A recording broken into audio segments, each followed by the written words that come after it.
코린 여러분 안녕하세요. 코비에TV입니다.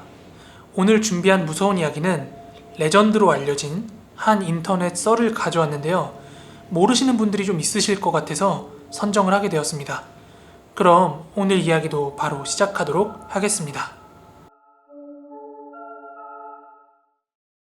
저는 아직까지도 오늘처럼 비가 오는 날이면 굉장히 마음이 불안해져요. 그걸 처음 만난 건 2011년에 어느 여름이었습니다.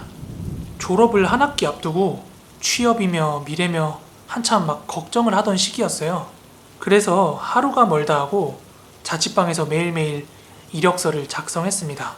반드시 좋은 곳에 취직하자는 일념 하에 얼마 안 되는 경력도 부풀려보고 마음에도 없는 자기소개서를 막 쓰면서 고군분투를 하고 있었어요. 그러던 중에 어디선가 굉장히 맛있는 냄새가 제 코를 자극하더라고요.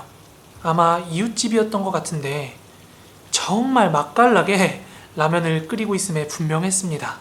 그렇게 갑자기 저도 배가 고파져가지고 라면이나 한 그릇 먹어야겠다 하고 부엌으로 가서 찬장을 열었는데요.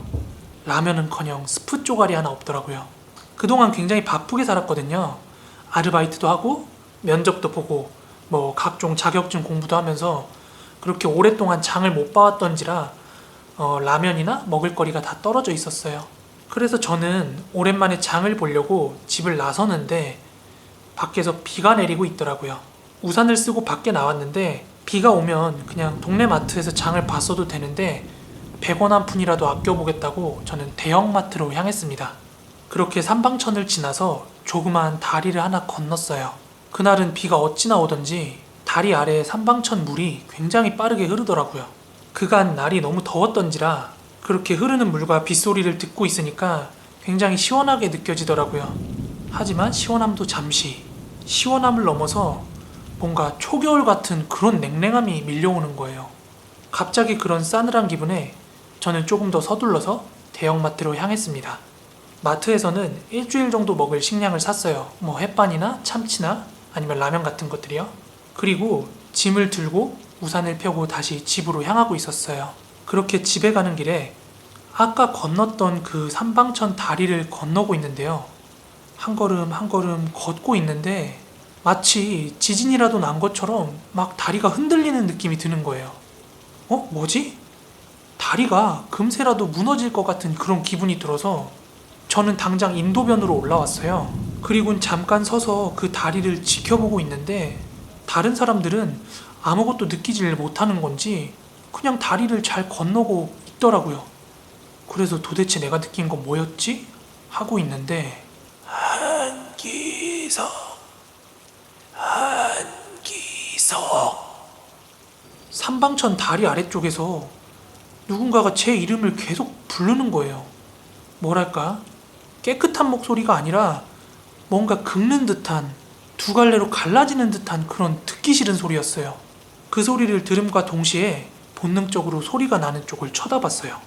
그런데 거기에는 흐르고 있는 삼방천 물 중앙에 두 발을 담근 채 검은 옷을 입은 여자가 저를 쳐다보면서 웃고 있더라고요.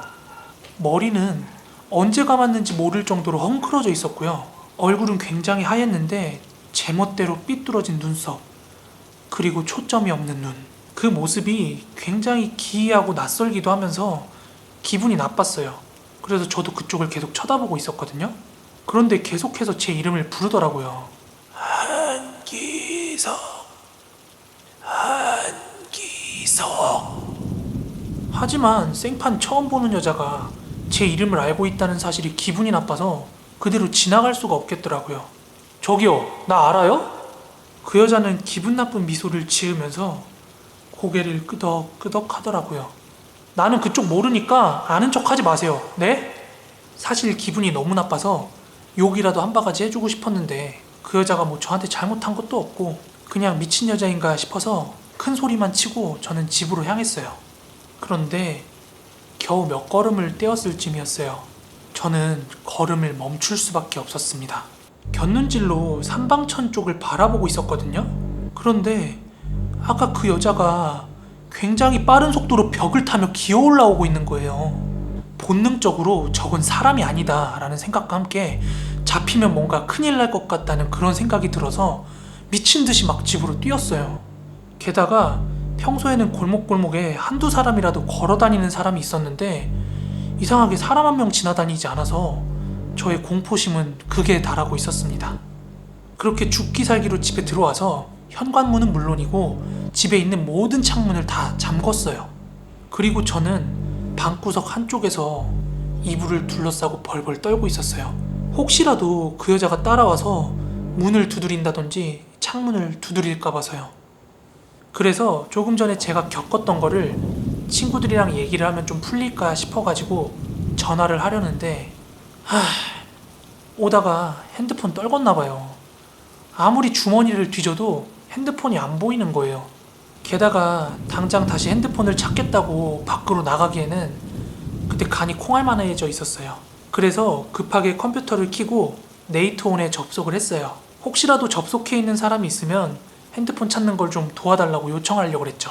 그런데 그때가 막 스마트폰이랑 카카오톡이 활성화되고 있던 시기라서 아무도 네이트온에 접속을 안 해 있었는데요. 딱 한 명이 접속해 있더라고요. 걔가 공호학번 학교 후배였는데 굉장히 저희 과에서 또라이로 유명했어요. 선배들이 유일하게 포기를 할 정도로 애가 기가 세고 버릇이 없었어요.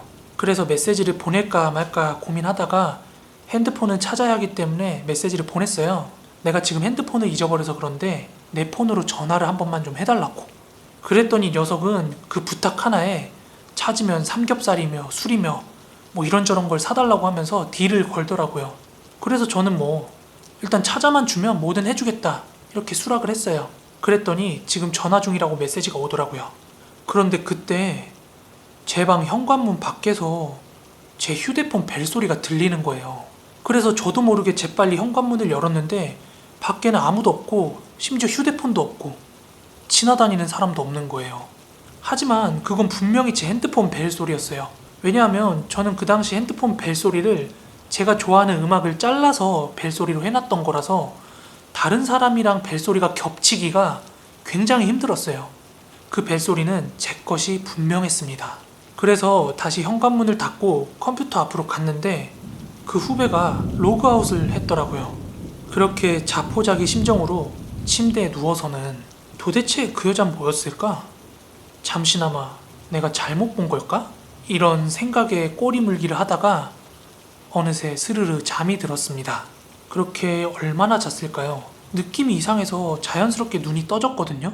눈을 뜨고 의식이 돌아오는데 침대가 좌우로 흔들리고 있는 거예요. 이게 무슨 일인가 싶어가지고 벌떡 몸을 일으켰는데 삼방천에서 봤던 그 여자가 제 앞에 서 있더라고요. 제 발 아래쪽에서 침대를 흔들고 있는데 아까처럼 씩 하고 해괴망측한 미소를 지으면서 본인 머리도 이렇게 좌우로 흔들면서 한기석 제 이름을 부르더라고요. 너무 무서워서 저는 있는 힘껏 비명을 막 질렀어요. 그때 그 순간 갑자기 누군가가 저희 집 문 현관을 막 두드리는 거예요. 그 문을 얼마나 세게 두드리는지 제 앞에 그 미친 여자도 침대를 흔들다가 멈추더라고요. 야, 문 열어. 빨리. 새 샌다. 정신을 차리고 보니까 그 목소리는 아까 그 버릇없다는 공학번 후배였어요. 현관을 막 부실 듯이 두드리면서 문을 열라고 하는데 이윽고 옆집 사람들도 놀라가지고 복도로 나왔나봐요. 막 다투는 소리가 들리더라고요. 그런데 녀석은 아랑곳하지 않고 적반하장하면서 오히려 막 역정을 내더라고요.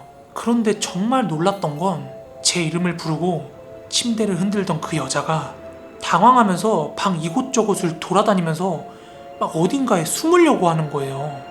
그 기괴한 장면을 보고 다시 한번 비명을 지르려고 하는데 그 여자는 천장에서 저를 내려다보더니 쉬 이렇게 무서운 표정을 지어 보이더라고요. 문 밖에서 후배는 더 격정적으로 막 문을 열라고 소리를 지르고 있는 찰나에 이 여자가 창문 쪽을 가리키면서 마치 저한테 문을 열라는 듯이 신호를 주는 거예요. 겁에 질린 저는 따를 수밖에 없었고 창문을 스르르 열었어요. 그러자 그 여자는 마치 고양이가 창문을 뛰어넘듯이 그렇게 창밖을 넘어서 밖으로 도망가더라고요. 그렇게 저는 현관으로 나가서 문을 열었는데 그 후배가 아, 스벌 진짜. 꼬라지를 보니까 귀신한테 딱 홀렸구만. 뭔가 이 상황을 깨뚫어 본 것 같은 그 후배 때문에 제가 잠깐 벙쪄 있었거든요. 그랬더니 왜? 어떻게 알았냐고? 이후 그 녀석의 말은 이렇습니다. 녀석은 제가 전화를 해달라는 부탁에 제 핸드폰 번호로 전화를 했대요. 다행히도 어떤 여자가 전화를 받아서는 본인이 핸드폰을 주었으니까 7시까지 삼방천 다리 위에서 만나자 이렇게 얘기를 하더랍니다. 그래서 녀석이 시간을 맞춰가지고 그 삼방천 다리 위로 갔는데 핸드폰만 덩그러니 떨어져 있고 뭐 여자는 없었대요. 녀석은 그 여자가 귀신이라고 하더라고요. 삼방동에서 굉장히 유명한 귀신. 이어서 귀신이 자기를 속이고 저한테 와 있을 거라는 생각을 하고 이 녀석이 저한테 향하고 있었대요. 저희 집 쪽으로요. 그런데 갑자기 트럭이 빗길에 미끄러지면서 그 친구를 향해서 돌진을 했고 다행히도 간발의 차이로 피하긴 했는데 트럭은 삼방천 위에 있는 나무 난간을 들이받았다고 합니다. 자칫하면 죽을 수도 있는 상황이었기 때문에 이 친구는 이게 자기에 대한 도전이라고 생각을 하고 굉장히 화가 났대요. 그렇게 저희 집으로 달려온 거였어요. 아마 전화 받고 내 정체 알았을 거야. 이 요망한 귀신년. 그래서 저는 조심스럽게 물었어요. 네 정체가 뭔데? 너 뭐 신내림이라도 받았냐?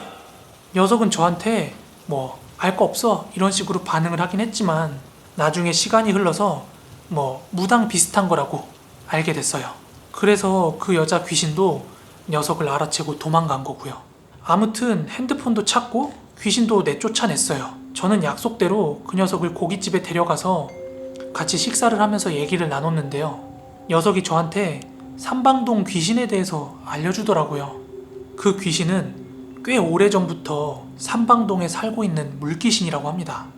삼방천을 돌아다니면서 주변을 지나는 사람들한테 끊임없이 말을 건대요. 사실 이 귀신이 일반 사람들한테 안 보여야 정상인데 혹시라도 보인다든지 아니면 목소리가 들린다면 절대로 모른 척을 해야 된다고 합니다. 아는 척을 하게 되면 그때부터 자기의 모습을 드러내면서 죽을 때까지 쫓아다니면서 괴롭힌다고 합니다. 그래서 그 후배 녀석은 반드시 잡아야 하고 본인이 잡을 거라고 하더라고요. 그렇지만 수년이 지난 지금까지도 잡지 못했다고 합니다. 그만큼 그 귀신이 사악하고 영악하다고 합니다. 네, 오늘 준비한 무서운 이야기는 여기까지입니다. 제가 어제 음식을 하나 잘못 먹고 탈이 심하게 나서 오전에 병원을 다녀왔거든요. 그래서 지금 목소리가 좀 잠겨 있어요. 최근에 온도도 올라가고 습도도 올라가면서 이렇게 저처럼 찾아오는 사람들이 꽤 많이 늘었다고 하더라고요. 의사 선생님께서요. 아무쪼록 편집의 힘을 믿어봐야겠습니다. 오늘도 재밌게 들으셨다면 구독하기, 좋아요 한 번씩만 부탁드리고요. 저는 다음에 더 무서운 이야기로 찾아오도록 하겠습니다. 그럼 모두 좋은 밤 되세요. 감사합니다.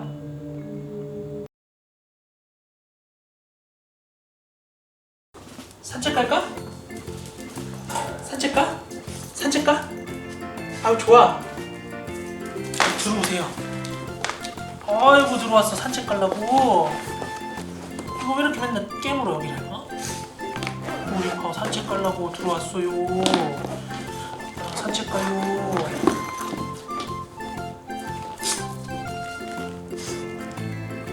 오빠랑 산책 가고 싶어? 아 우주선 탔네. 3, 2, 1 Station to full power for full science. This is Mission Control Houston. Program